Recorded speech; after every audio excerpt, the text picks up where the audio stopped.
Հայկ Սարգսյանն ասում է, որ դուք շատ գոհ եք եղել։ Միրակեմ, Հայկ Սարգսյան, ինչքան ես հասկացա, ուշադիր լավ։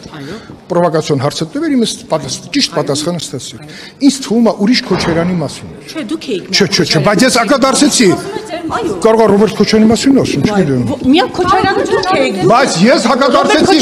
բայց այդ դեպքում մի րոպե, չէ, ես կատակ եմ անում, լսի։ Բայց այդ դեպքում ես ինչի ես քան խոսեցի։ Այդ ենք ուզում եք հասկանալ։ Բայց այդ դեպքում ես ֆրակցիայի առաջ ինչի։ Որովհետև դա հարաբերության հարց չի, պարոն Անդրանիկ Քոչարյանը ուշադիր լսի եղել է Պաշտպանության նախարարի առաջ տեղակալ, եւ որ Հայկ Սարգսյանը նոր ծնվել էր։ Այո, այդ դա է ձեզ դրթում ասում է, որ իմը չեք քննարկել, որոշել եք նախագծներ կազմել։ Քնարիկ, քեզ sense ագրեսիվ։ Ագրեսիվ չէ, բա Քոչարյան, դուք եք զայրացած այսօր, ողջ օրը դուք եք ասում եք մի ընդհատեք, մի խոսեք, Օրինակ դուք պարոն Սարգսյանը անգամ դες ասում եք, մի ընդհատեք։ Անձնաժողովի նախագահին չի կարելի հակադարձել։ Բայց իր խոսելը պարոն Քոչարյան։ Հերմին այսօրով է հյուրդ։ Լասը, այսօր հյուրետով է։ Պարոն Քոչարյան։ Ասեք իմ հարցը պատասխան։ Որ հարցին։ Ինչ խնդիրներ եք դուք տեսնում, ինչ խնդիրներ առաջացնես։ Բնականաբար ֆրակցիան կքննարկի օրինակից ստացա բացական եզրակացություն։ Դա նշանակում է ըստ կանոնակարգ օրենքի խորհրդի նիստում ինքը չի զեկուցվելու, բայց հեղինակը կարա պնդի, որ սա լիագումար նիստում ուրեմն քվեարկվի եւ քննարկվի, բայց դրանից առաջ ես համոզված եմ, որ ֆրակցիայում կլինի եւս մեկ քննարկում, որտեղ ֆրակցիայի քննարկումը մենք ունեցանք, որի մասնակցեց նաեւ պարոն Պապիկյանը, պարոն Սարգսյանը, իհարկե պարոն Սարգսյանի հարցեր քիչ եղան, հիմնականում պարոն Պապիկյանին, եթե նկատեցիք նաեւ հարցերի մի հսկա քանակ տրվեց այսօր պարոն Արման Սարգսյանին, Պաշտպանության փոխնախարարին, եւ բնականաբար ֆրակցիան պետքա կողմնորոշվի, եթե ֆրակցիան որոշեց, որ այս նախագիծը պետքա կողմ քվեարկվի, բնականաբար ֆրակցիան կաջակցեց նախագծին, բայց ֆրակցիայի առաջի փակ քննարկումից հետո պարոն Սարգսյանը նախաձեռնեց իր հետ հանդիպում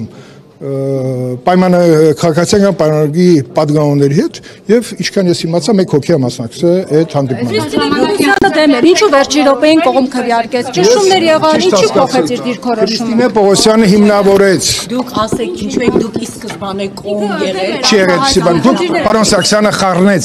այն նախաձեռնությունը 20-րդ տարեկանին, այս կողմ եմ եղել, աջակցել եմ եւ անցել է, բայց սա դեռ ուրիշ բան է։ Պարոն Սարգսյանը նաև ասաց, որ հանձնաժողովում քննարկվել է, չկա այդպիսի բան։ Ես ասեցի, հանձնաժողովի բոլոր անդամները նստած են, թող ասեր, այ այս բոլորը ընդդիմադիր իմիջիալոց մեր հանձնաժողովի աշխատանքային բոլոր քննարկումներն ասում են նաև ընդդիմության մասնակցությամբ։ Եթե քննարկված լիներ, պետք է ասեր, այ այս բոլորը այո աշխատանքային քննարկում եղել է։ Մի բանն է ճիշտ ասել։ Միջգերատեսչական հանձնաժողովը պարոն Պապիկյանի գլխավորությամբ քննարկել է 2 անգամ, բայց այդ հանձնաժողովը պարտավոր էր վերջնական տեսակետը ավարտելուց հետո քննարկեր եւ քվեարկեր նոր ուղարկեր կառավարության տար համաձայնություն Հայկ Սարգսյանը դնի կառավարության այդ շրջացման, որը չի արվել։ Էլ չեմ ասում քաղաքացիական պայմանագիրը տեղյակ չի, հանձնաժողովը տեղյակ չի։ Ինչ է կարծում, սա այսպես հասարակությունը, մարդու իրավունքների պաշտպանը այսքան բան է, հիմնավորումներ է բերում, քաղաքացիությունը, այսպիսի օրինագծերը, որը տեսակ խնդիր չի լուծում։ Այս օրինագիծը զորակոչի խնդիր չի լուծում, ոչ էլ պայմանագրայինի խնդիրն է սա լուծում։ Սա ավելի շատ հարցեր առաջացնող էր, դրա համար ես, քանի որ 30 տարվա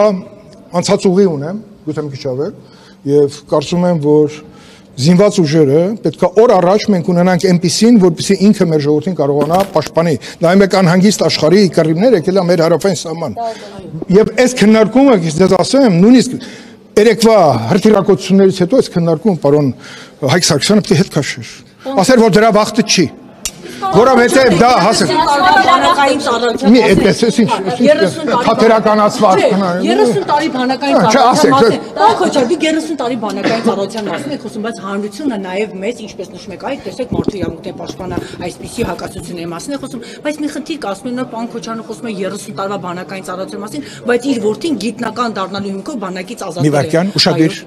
Իսկ պարոն Քոչարյանը եթե բանակից ազատել իր ավակ որդուն, բա փոքրին խի չխնայեց։ Փոքրն է պատերազմի ժամանակ լավ թոթոր տեղեր Սուտ ես ասում, սուտ ես ասում, ով ասում է, որ գլուխը պատին տալը քիչ է։ Ուրեմն Ղուրբան լինեն իմ փոքր տղային,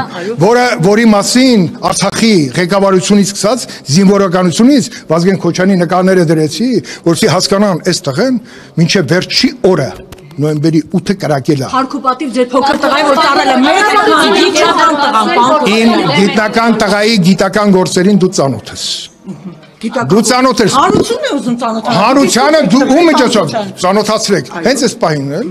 իմ մեծ տղաս նաև գիտական այն գյուղապահովագրության համակարգի հիմնադիրներից մեկն է եւ առողջապահական համակարգի օնկոլոգիային վերաբերող դու լավ գիտես։ Նայեք շանթով Լևոն Քոչյանը ոնց է ներկայացնում այն ծրագրերը, որոնք որ մեր պետությունը դեռ առողջապահական ապահովության մեջ ոչինչ չունի արած։ Ապահովագրությունները, որ այդպես էլ չեն գործում։ Դուք նայեք այն ինչ որ շանթով